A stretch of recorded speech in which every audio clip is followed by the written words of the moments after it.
Hi, in today's video we're going to look at what is a short squeeze. In recent weeks we've seen Gamestop stock being one of the most heavily shorted stock in the stock market, which resulted to the famous Wall Street bet short squeeze.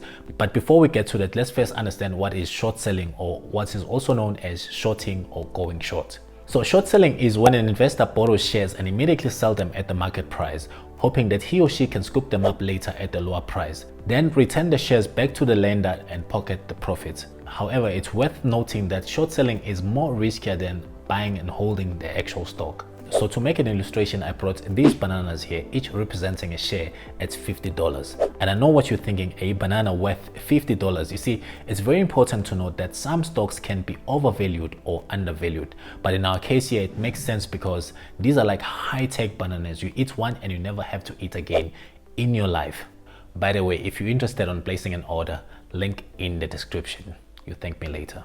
Anyway, let's look at how it works. So a trader, we're gonna call him Trader A. It can be a group of traders, but for the sake of this example, we're gonna call him Trader A. So Trader A goes to a broker or a lender and he borrows 5 stocks, each worth $50 per share. And he believed that these stocks are way overvalued at $50 and he immediately sells them at the market price. Now he doesn't have the stock on his position, however, he's holding the cash, with the assumptions that the stock will actually go down in value. If his assumptions are correct, he will buy back the stock at $20, then return it back to the lender with interest of $10. The lender gets his stock back and make $50 profit on interest. The trader makes $20 per share, times that by 5, that's $100 in profit.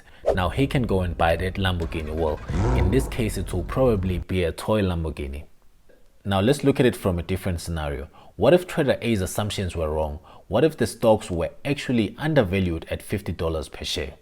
Now let me introduce you to our next guest, Trader B. Again, this can be a group of people, but for the sake of this example, we're just gonna call him Trader B. So what if Trader B thought that these stocks were undervalued at $50 per share? Because remember, these are high-tech bananas, right? Then he came to the conclusion that this is a product of the future, therefore started buying the stock. Now the buying pressure from Trader B or this group of people causes the stock to move from $50 per share to $200 per share. Now let's just refresh our memory. Remember in the beginning, Trader A borrowed the stocks from the broker and sold them at $50 per share. But now because Trader B or this group of people is actually buying this stock, the stock is gaining momentum, which is a complete opposite of what Trader A had anticipated.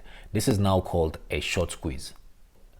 So right now, Trader A is forced to buy back the stock at $200 per share and return it back to the lender. Remember, the lender doesn't really care whether the stock is worth $20, $50, $100, even $1,000. The only thing he cares about is that Trader A must return the exact number of borrowed shares plus interest. So Trader A was forced to cover his position by buying back at $200 per share, which means he lost $150 plus he still has to pay interest on those borrowed stock. So if the price keeps going up for long, the lender may force the positions to be closed, as that threatens the likelihood of the stocks being returned. And that, my friends, is an oversimplified example of what is a short squeeze. This trading method can be applied in various markets like the stock markets, cryptocurrencies, trading traditional currencies on the forex market, and more. In the next video, we'll take a look at what is margin trading. So be sure you subscribe, turn on post notifications so you don't miss that when it comes out. Until then, I'll see you on the next one. Peace.